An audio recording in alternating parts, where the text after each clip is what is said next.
Hi, Amber here. And today I want to talk a little bit about how you decide which instrument you want to trade. Trading and making a profit is a lot of fun, but it can be confusing as well.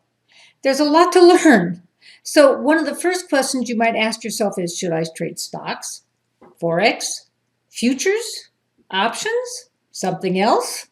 And of course, there are other things in these four, but these are the usual things that people think about when they're beginning to trade. So part of finding the answer to that is just learning about each market, so you can choose what makes sense to you. So let's discover more about stocks versus Forex versus futures versus options. So I've made a spreadsheet here that compares each of them. And you can see across the top we have stocks, options, futures, and Forex, and then a definition of each. I'm not going to go over the definitions and these examples that are showing here right now. And if you want to read them, you can just see them on my blog post below. Leverage. Do you have leverage on your trade? For stocks, it's no. But for options, futures, and Forex, that's yes. So let's talk about leverage. It's important to know how to use leverage. It's really good or maybe really bad, right? Leverage involves borrowing a certain amount of the money needed, usually from your broker, to invest in something. So leverage is used to increase the potential return of investment. It also increases the potential loss on the investment. So in essence, leverage allows you to pay less than full price for a trade, giving you the ability to enter larger positions than would be possible with your account funds alone. So it's important to understand, as I said before, that leverage magnifies both gains and losses.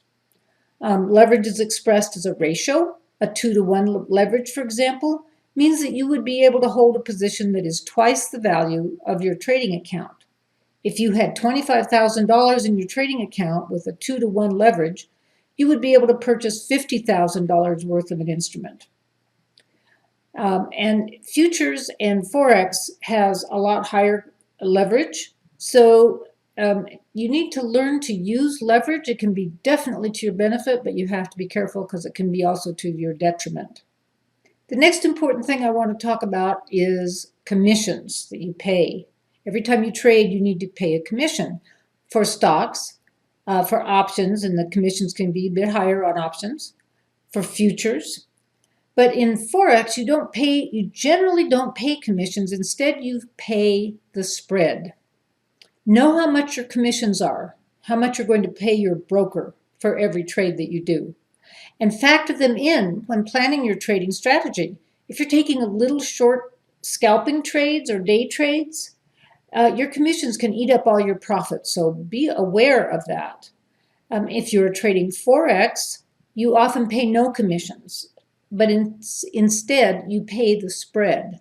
The spread is the price difference between where a trader can purchase it or sell it. That is, it's the bid-ask spread. And this can be substantial too, even more than commissions sometimes. So be sure to find out what your platform, what your broker is showing as the spread between the bid and the ask. The next important thing to know is whether what you're going to trade is regulated. And the answer is for stocks, yes, and options, yes, and futures, yes, but Forex, not really. There's a little bit of regulation that happens in the United States, but Forex is global.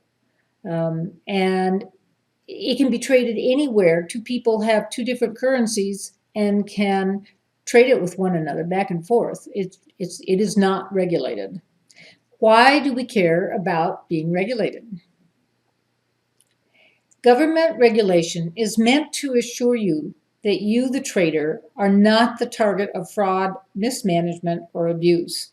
And if you're a new trader, especially, you're open to that more because you don't know the ropes. So in the United States, the SEC, which regulates the stock markets, investigates alleged incidences of crimes associated with the trades of securities in the U.S., including, but definitely not limited to, insider trading, spreading false information, accounting fraud, market manipulation, collusion, breach of fiduciary duty. So if you're going to trade Forex, be aware that there is no real regulating body making sure that all of these sorts of things don't happen. The next important thing that you want to know about is liquidity.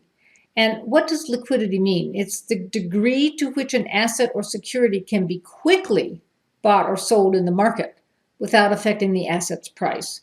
So cash is considered the standard for liquidity because it can be most quickly and easily be converted into other assets. Typically, the more volume there is, the more trades taking place at any moment in a trading instrument, the higher the liquidity. If there is high liquidity, you can be more certain of buying or selling your trade at the current price because there are lots of other traders wanting to buy or sell at that price, and your transaction can be executed. So let's look at liquidity for our four trading instruments. With stocks, it varies, of course. If you have a stock that's very popular, like, I don't know, Facebook, for example, you're going to find it's pretty liquid. There are a lot of people trading it. Some stocks hardly trade 2 or 3 trades a day, and getting your price then, or getting someone to actually buy or sell your investment is a much harder situation. Options can be thinly traded, so they also can have a low liquidity as well. Again, the futures varies. Some, like the ES, are heavily traded and have good liquidity. Others are very thinly traded, so they have low liquidity. And that, the term slippage comes to mind because you won't get the price you think you are going to get if you just say put a market order out there. And for Forex, liquidity is very high. Over $5 trillion is traded in Forex every day. So very liquid. And that's one of the reasons so many people like it too, because you're guaranteed there are going to be enough traders to buy or sell at your price. One of the things that people don't pay enough attention to when they're deciding what to trade is what their tax liability is going to be. And it's not all that much fun, but it does make a difference in how much your total profit is after taxes, right? So for stocks, you pay long-term, held over a year, or short-term holding, which is taxes, and short-term holding is ordinary income tax. Long-term is usually less, okay? Options can be quite complex. The tax treatment is tied to the tax treatment for the option's underlying financial instrument. So now you're getting into kind of a can of worms there.